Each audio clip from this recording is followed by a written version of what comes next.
All right, we're ready with the recording? Oh, very good. Listening deeply to our inner voice. I'm going to start with a story from probably my first or second year in college. I was probably about 19 years old. And this is a story that it's one of those at the time you don't think much of it, and then later on it returns again and again, and you realize that that was a little bit of a turning point in your development process. So I had a friend, very, very good friend, met first week, freshman week. Her name was Peggy, and she was a psychology major, and she knew she wanted to be a therapist from the day she arrived on campus and never wavered from that. And so sometimes she reminded me of that Charlie Brown cartoon where Lucy set up her stand and offered advice and therapy. That was her. And so often she and her roommate lived, I think, a couple floors above us in the dorm. And I would often just wander up there, knock on the door and sit down, and we'd talk for a while or something. And one day, out of the blue, Peggy just turns to me and says, "You know, you don't like to be alone, do you?" And I'm like, I guess not. Is that a problem? You know, kind of thing. And I realized that that's probably true. Every time I was alone at that time in my life, I would seek out somebody else to be with me. In fact, I even studied in the library with probably half a dozen or a couple dozen kids at the same time. So she was very much right. But I think what she was trying to say, frankly, is you're not very introspective, are you? That was her polite way of saying it, because of course we're from the Midwest. And then I thought about, well, where does that come from, right? I'm a very social person. Those of you that know me well, I would put me on the extrovert scale way at the far end, but so was my mother. And so my father was very introverted, very quiet, not very conversational. And I remember growing up, even when I'd go to my room to do some homework, I could probably set a timer. Within 15 minutes, she'd be knocking on the door and want to come in and check on me. But it was basically she just needed somebody to chat with. And, it was just, she was probably very lonely, and we had a really good relationship. So I feel like that was deeply ingrained in me, even when I was a little kid, that, being alone was not a thing that I really wanted to do. But frankly, I also realized I had this perspective growing up. It was like, well, why be alone? There's plenty of people around me. And maybe the better question is, why should I have to think deeply about things when everything in my life is crystal clear? It's all spelled out. I was raised in an environment where basically my purpose was to meet or exceed others' expectations, always. And I fulfilled it to the T. I got very good, some of you have heard this story, I got really, really, really good, I had a good memory back then, of memorizing enormous amounts of information. So then when I took a test, I could just dump it onto the test. And the second I walked out of the classroom door, I think I dumped it into the thin air. And so there was a lot of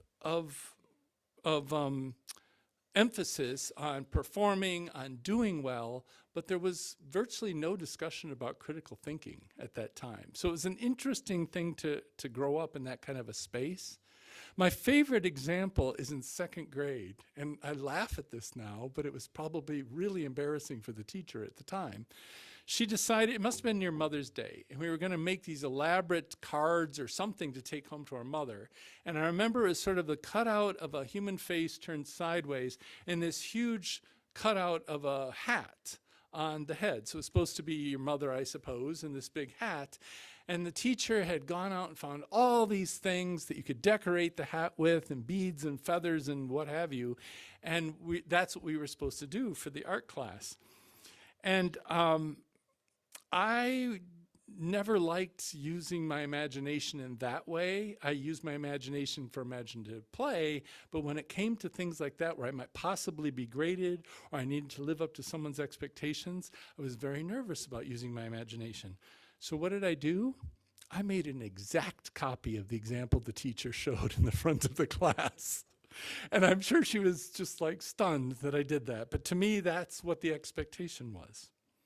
So kind of like the fruit and vegetable vendor from the story, I was encouraged to work hard and be productive, but not think for myself. And essentially, I was listening carefully to all the voices around me, like my parents, my one aunt, my mother's only sister, teachers, and then later as a teenager in my 20s to friends, but rarely an inner voice at all. So this whole month, our theme is the practice of deep listening. Today, I thought I'd focus on internal listening, and the next time I'm with you, the message will be about deep listening to others. So, you've been hearing me all last year talk about these newly revised values from the Unitarian Universalist Association. And last month I talked about welcome to the UU camp, and let's talk about what these values are and how they're centered in this flaming chalice of love, and we're supposed to be centering our lives in love. So I think everybody kind of nods their heads and went along with me, and that's just great. But I have a couple of questions on that. Have we done the deep listening required to know that we want to or are even able to center our lives on love? I'm serious.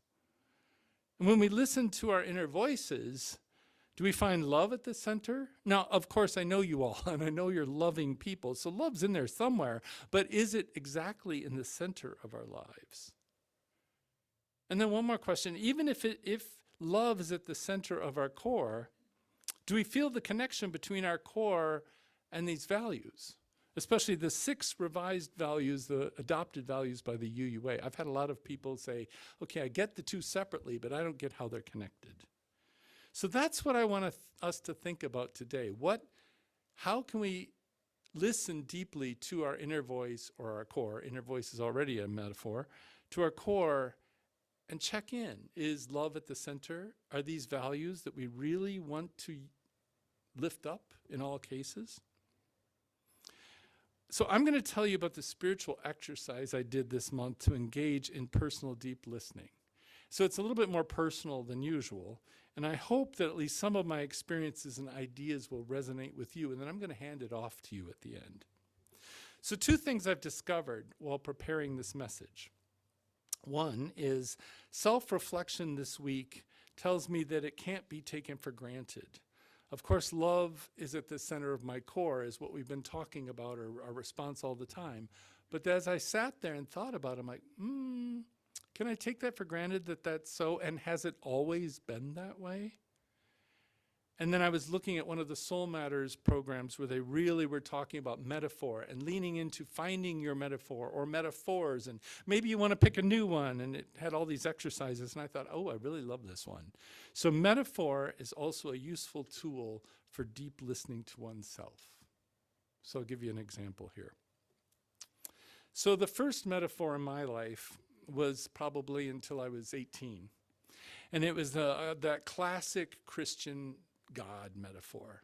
All-knowing, all-powerful, patriarchal, and the ultimate keeper of my predestined life. And this metaphor actually fit perfectly for a life focused on meeting the expectations of others. God becomes the supreme source of everything, and questioning or thinking on one's own is highly discouraged. So, as a fundamentalist Christian, listening deeply to my inner voice meant asking the question, what would Jesus or God do? And the answers were always found in the expected traditions and spiritual interpretations of my elders. My inner voice was the same as the outer voices leading me, and that was the expectation. My job on this earth was to make sure that they matched at all times. So that was interesting. So that's an obvious metaphor. The next metaphor hit me probably in my early 20s. So bear with me that this is a metaphor. So I called it the spirit of exploration, or that worldly young adult. If you can imagine, conjure up sort of an image for that, I had 2. One was Amelia Earhart as she's getting in her plane with that leather helmet and the goggles and the scarf, that kind of thing. And the other one, the first one that came to me, was Jack Dawson, who's the adventurous character played by Leonardo da Vinci in the film Titanic. Remember, he was just like this rascal that had to sneak onto the Titanic because this was a cool thing and he had to experience it. So think of those 2 characters kind of blended together. Both had tragic ends. That's not really my motive here, but Anyway, for me, it was a year at a university in southern Germany. At that time, well, German higher education is free to the people that live in Germany yet today, but at that time, they were still promoting having people from North America, Canada, and the US and the UK, and probably even France, come to Germany, to the university, and that free education applied to us as well, because they wanted to foster goodwill after World War II. I don't know that it still exists. So I benefited from that, because I was a German and economics major, I should tell you that. Boring. But anyway, what it did is it totally cut me loose from the influences of my past. And I had lots and lots of time to start listening for my inner voice. And I was trying to discover what it sounded like to think for myself, to find my own personal values. I also spent probably every extra penny I had on some trip somewhere, trying to see as much of Europe as I could in the 11 months I was there. So it was definitely that spirit of exploration, and I thought worldly young adult. Basically, there's another metaphor here that works. I was a carefree, metaphorical sponge soaking up this spirit of exploration as fast and fully as I could. So with that metaphor in mind, deep listening to my inner voice meant my values were quite self-centered. I was discovering, quotes, the truth, unquote, and quickly discrediting, quote, falsehoods and hypocrisies of others, unquote. And I'm afraid I placed really high value on my own opinions and interests and was far too comfortable with its associated rudeness and arrogance. Sounds like a lot of teenagers. I just bloomed later in life. And then came another metaphor. Think of it as the supreme loving and caring mother. The images I thought of as Mother Teresa, but there's a slight nuance there. Or even in Catholicism, Mary is seen as this holy, divine, absolute, perfect mother, caring, loving. The reason for that is because my mother suddenly died 8 months after I got back from Germany at the age of 62, which is actually 40 years ago this year. So once tragedy and loss suddenly became very real to me, it swung open this door to empathy and love. But there's a catch. At that point, it was only for those in my tribe, only for those who were like me. I had no experience at all with anybody other than like me. So at that time, listening to this deeper inner voice meant asking the question, essentially, what would this idealized version of my own mother do? So I valued concern for others in my small, closed world. I became the host and the conversationalist anytime there was a gathering of people to make sure everyone in the room felt welcome. I even did it at her funeral, which I got a lot of grief from my brother after that. And you can tell I still do that today. I began to feel a lot of empathy for those suffering loss, particularly a sudden death of a parent, a pet, someone in their family. I also began to really value loyalty and harmony at all costs, which meant I avoided conflict at all costs. And then I was also very critical of those who didn't think or act similarly, who tried to disrupt the harmony. Then my final metaphor for my life is actually the flaming chalice of love.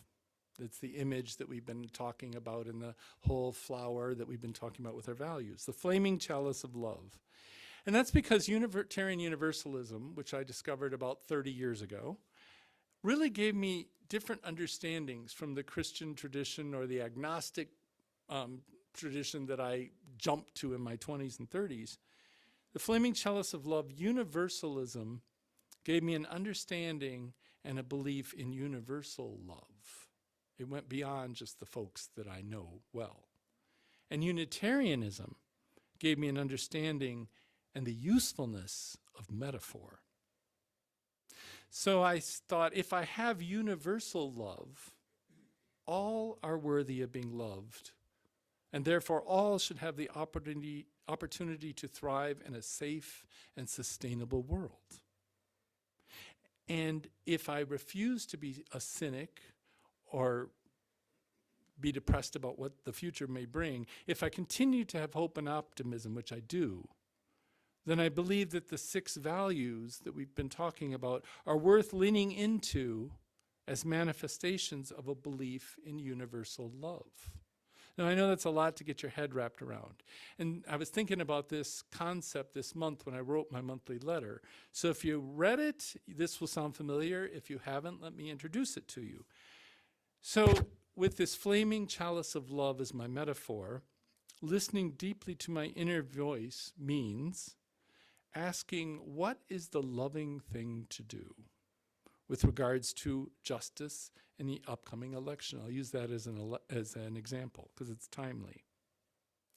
So universal love means that we want to live in a functioning, inclusive democracy where everyone's voice is considered fairly.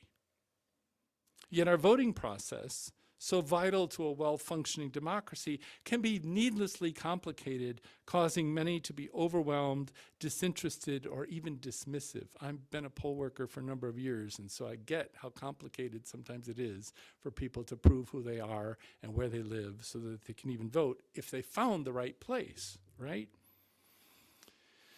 So to me, the loving thing to do in this case might be to give time, talent, and financial support to make voting more accessible and transparent.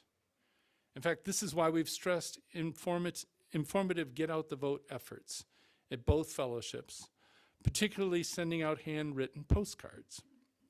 The slogan on the postcard is vote your values. And the goal is to get higher rates of voter turnout from those who have been disenfranchised and have become overwhelmed by the complexity, and they become disinterested and dismissive, basically saying, why does it matter? Why does it matter?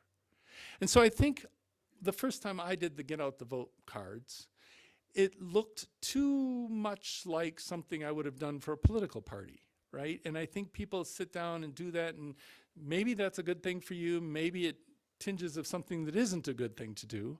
And I want to make sure that you understand the lists of people that we get, we don't know how they vote. All we know is they tend to be the type of people that don't vote, that don't show up. Often they're people who live in apartments and you keep moving a lot. And so you have to re-register and all that kind of thing. Sometimes it's students. Sometimes it's a particular zip code where they just know that those folks don't turn out and vote. And so the goal is to make sure that people everywhere vote. Because there's a certain group of people that basically our voting process is set up for them. They have the kind of lifestyle that they can get there and vote every time, all the time. I see it. And then you've got a lot of folks that are a little bit frazzled in their lives, and it's a lot harder. So what holds us back from doing this kind of loving work?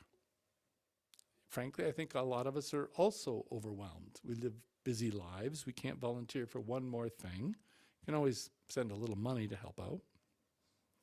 But sometimes, and this isn't, get out the vote postcards are about as the least intrusive thing we could possibly do.